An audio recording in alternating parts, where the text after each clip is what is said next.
I'm about to share with you how to create additional streams of income while you're still working a 9-to-5 day job. So I totally get it. You come home from work, you sit on the couch, all you want to do is relax. You don't want to have another job that you have to manage after you've just gotten home from your main job. But that's one of the main key points that I want to mention right there is that we're not creating another job, at least not forever. Right now, I'm making multiple income streams, but it hasn't always been that way. 3 weeks ago, I turned 27 years old, and as of right now, I've got 5 different sources of income. And there's not a day that goes by that I'm not always looking and seeking for additional streams as well. So this YouTube channel, for example, this is another source of income that I'm trying to build up and grow to eventually be something that could sustain me full time as well. There's a quote I once heard that said, the average millionaire has 7 streams of income. 7 streams. If you only have one stream of income, your main 9-to-5 job, then you've got to get moving because there is no way to build generational long-term wealth if you're slumming every single day at a 9-to-5 job. If this is a topic that interests you, I'm going to explain how I did it and how you can do the exact same for yourself. Let's get into it. Welcome back to the channel, guys. I'm Bryce with Sane Sense, where as always, we talk about everything from personal finance to real estate investing and also achieving financial freedom. If you like videos just like this, please be sure to subscribe down below, and also don't forget to give me a thumbs up because that really helps us out with the YouTube algorithm. Ever since I was 11 years old, I feel like I've had a pretty strong work ethic. Why is that so hard to say? Work ethic. I've had a bunch of different jobs. I remember starting at 11 years old, mowing lawns, and then I moved to computer repair. And then I started working at an engineering firm doing drafting on some buildings. And then after that, I went back to computer repair. I've done the 9-to-5 thing. In fact, I have a 9-to-5 job right now, but I'll touch on that in just a second. Throughout all of the different jobs that I've had, I've always wanted to be my own boss. I don't know what it is, but I think I have like a problem with authority because I really just can't stand it when other people tell me what to do and boss me around. With almost every single job that I've had, I've always said to myself, I hate this, I hate my coworkers, I hate getting up in the morning and coming to do this, I can't stand my boss, et cetera, et cetera. I couldn't stand it. After a while, all of those things, they drag you down, they weigh on you so heavily. When you have to literally drag yourself out of bed, get up, go to work, and just sit at a desk for 8 hours doing something that you despise, there's nothing worse than that. You know what I think is so funny is so many people, they say, man, 5 or 6 years to build a business, I'm not gonna do that, that's a long time. But what they don't realize is that 40 to 50 years is also a really long time to stay poor and unfulfilled. If you're right there with me, if you've ever felt the same way about your job, I'm going to explain how you can build additional sources of income to eventually replace your full-time 9-to-5 job. So how do you do that? And I'll be 100% completely frank and transparent with you. It's really hard. It's really difficult. If it were easy, everybody else out there would be doing it. But one thing for sure is I can promise you that if you stick with it, it's 100% worth it. The very first thing that you have to do before you even start creating additional streams of income is you have to figure out your why. Why are you going to all the extra work to create side hustles and generate all of this extra income? Maybe you're actually the minority of people and you really enjoy your 9-to-5 job. Maybe you have no desires to quit. Should you still create additional streams of income? If your expenses are covered and you're getting by just fine, should you even bother? For myself personally, the why is that I didn't want to go to work every day and be 100% dependent on somebody else for my livelihood. If I get fired tomorrow, I want to know and make sure that myself and my family will be taken care of. You have to figure out what the goal is for you. If you don't have an end goal in sight, there's really no point to doing this because for myself, I feel like if I don't have that goal at the end of the tunnel, then there's really nothing to work towards. I can't gauge my progress. I can't see how far I've made it. And so if you don't have that end goal in sight, it's going to be really hard to sustain motivation throughout this whole process. The second thing that you have to do is you have to ask yourself, what am I good at? What am I talented with? And what skills do I bring to the table? For myself personally, I've always had an interest in IT and technology and computers. And so you'll be able to see later on in this video that a lot of my side hustles actually have to do with technology. Just because that's what I've done does by no means mean that you have to do the exact same thing. You may be a really talented seamstress and you may be able to build a business that way. You may be really gifted with marketing and you can build up some side hustles with that. It's 100% totally catered to you and what you want to do and what you're gifted with. You may be saying, Bryce, what if I don't feel like I have any skills or talents that really set me apart? Then the answer to that is you've got to learn some. You may already know this, but this channel is 100% devoted to real estate and bettering your financial future. But 5 years ago, I had never purchased a house. I knew zero about real estate or investing, and that's something that I've grown and learned about over time. Even if you're starting out with zero knowledge, you can eventually learn enough to be able to transform that to become an additional stream of income. This one may sound obvious, but the next thing you have to do is you just have to start.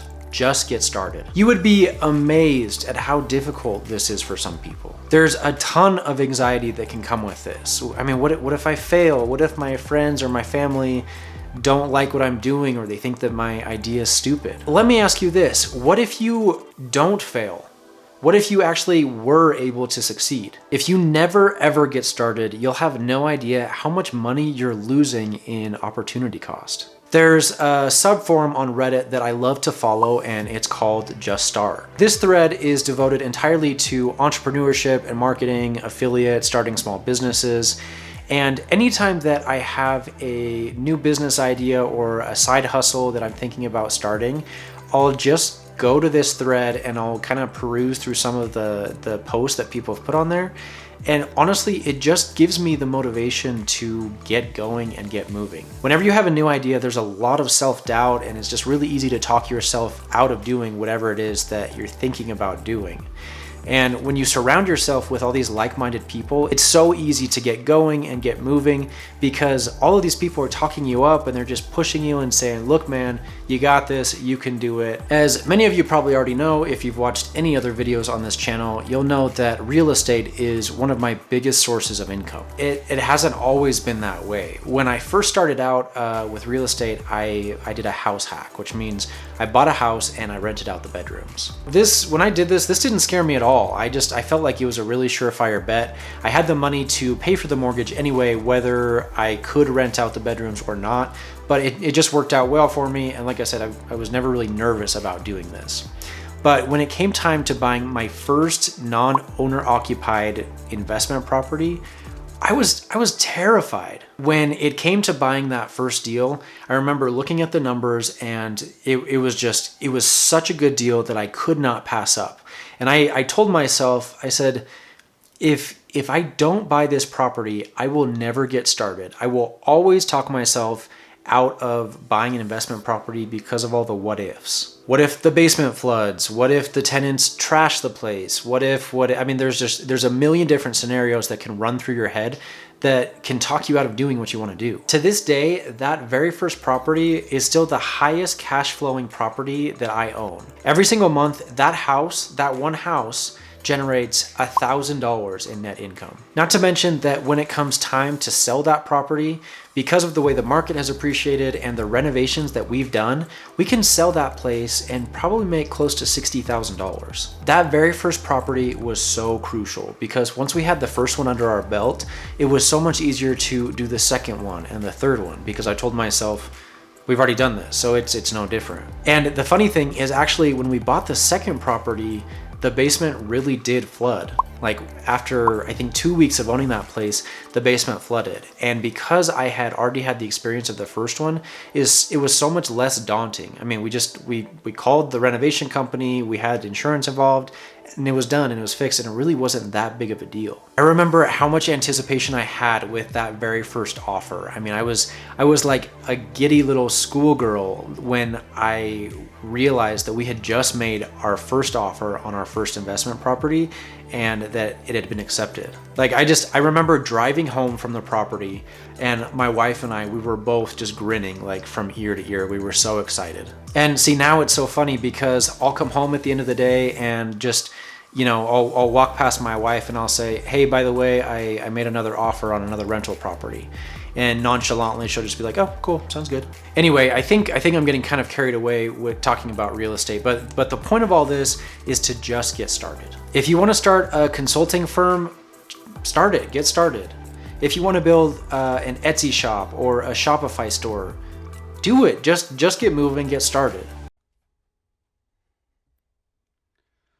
Do it! Just do it! Don't let your dreams be dreams. Start right now because you literally have nothing to lose. If your business fails and goes belly up, so what? Right now, you have nothing going for you, and so if it all crashes and burns and comes crumbling to the ground, then you're right back where you started. So just move, just get started. Now, unfortunately, here comes the hard part. Sadly, you're gonna have to work, and that is the hard part. You're gonna have to work really, really hard. At least temporarily, you're going to be creating a second part-time or full-time job. At the end of my 9-to-5 job, I come home pretty much every single day and work an additional 3 to 4 hours. There are a lot of late nights, a lot of long hours, and oftentimes that involves sacrificing additional time with my wife, which I know she'd love to have with me. You see, I can't help but think to myself, this is all gonna be worth it a couple years from now. If you can just work super hard for the next 4 to 5 years and then have the rest of the 40 or 50 years that you have left on autopilot, I mean, absolutely, that is so worth it. Earlier in the video, I mentioned that I still have a 9-to-5 day job. I still go to work every single day and I punch that time clock.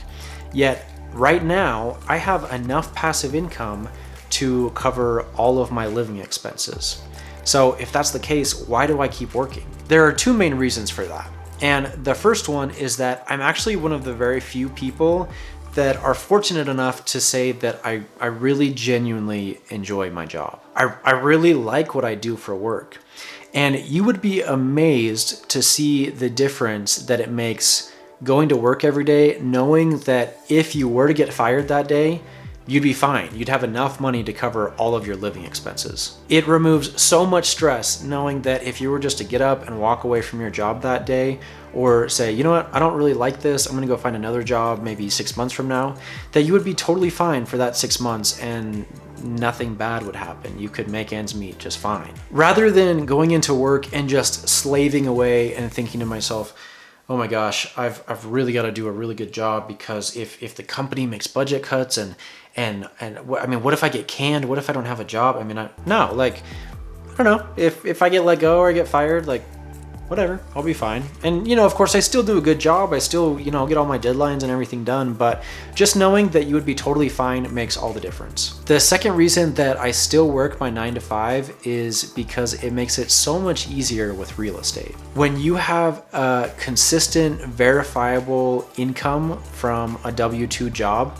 it makes it so much easier to get loans from a bank than if you were self-employed. Also, all the extra money that we have left over from our day jobs after covering all our expenses and everything, it just gets dumped into a savings account, which is then used to buy more and more real estate or more and more investments. If I were to quit my job right now, I would have just enough money to live a really frugal lifestyle. Like I said, it would cover all of our expenses, but there wouldn't be a lot above and beyond to dump into more real estate or to really have the lifestyle that I want during retirement. I'm sure you're very curious because I mentioned earlier in the video that I have 5 sources of income. And this is 5 side hustles. I mean, technically, if you count my day job, that I've got 6 sources of income, but 5 main sources of additional income, and this is what they are. The first one is our rental property income. We've got a couple rental properties scattered throughout town, and that brings in the most amount of passive income for us. Number 2 and number 3, like I said, I do a lot of IT related work. And so the second one is web development. I'll reach out to small businesses and companies and I'll look at their website and think, yikes, you guys kind of need a redesign. So I'll reach out to them and say, hey, I'll offer you my services.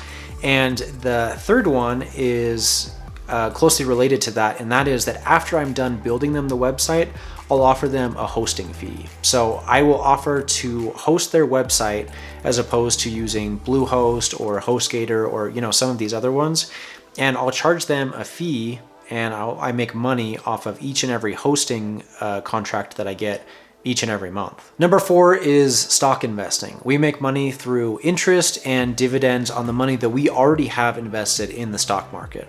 It's not an earth-shattering amount of money, but it's still income that comes each and every month and we don't have to do anything for it. And the 5th and last source of income is this YouTube channel. I realize that I'm relatively small at the moment, but I plan on keep pumping out these videos for you guys, and hopefully eventually it'll be a source of income that can help sustain me full time as well. Now, I'm sure you want me to go in and talk about how much money I'm actually making from each and every one of these income streams, but I'm actually gonna hold off and save that for another video. About 6 months ago, shortly after I started this YouTube channel, I created a video about my passive income streams. And if you want, you can go back and watch that. I'll link it down below. A lot of things have changed since then. We've got a couple things coming down the pipeline right now. And I want to wait until the dust settles and I'm going to make a new updated video talking about my passive income. Now, wrapping all of this up, I want to leave you guys with one last point. And that is that I do not create a new business or a new side hustle that does not follow this one rule. And that is that it has to become passive at some point in the future. If they cannot, at some point in the future, with a decent amount of ease, be turned into passive income, I will not start that business. When it comes to retirement, I actually want to retire. I don't just want to move out of my 9-to-5 job and then create another job that I manage myself. That's not the point. I want to be able to sit on a beach and actually retire and not think about my businesses whatsoever and actually be able to retire. So like I said, whenever I create a new side hustle, I always take that into account, and I recommend that you do the same. And just before we wrap up, I want to reemphasize that this is difficult. It is really difficult to do. It is hard to start a new business. But if you're willing to put in the work now, it'll reap benefits tenfold in the future, and that will be so worth it. Now, with all that being said, thanks so much for watching, guys. I really, really appreciate the support. I love each and every one of you that comes and watches my content because it really does make a world of difference. If you like videos just like this, please be sure to subscribe down below by hitting the red subscribe button. And as always, hit that like button for me because it really does make a big difference. Thanks so much for watching, and we'll see you guys in the next video.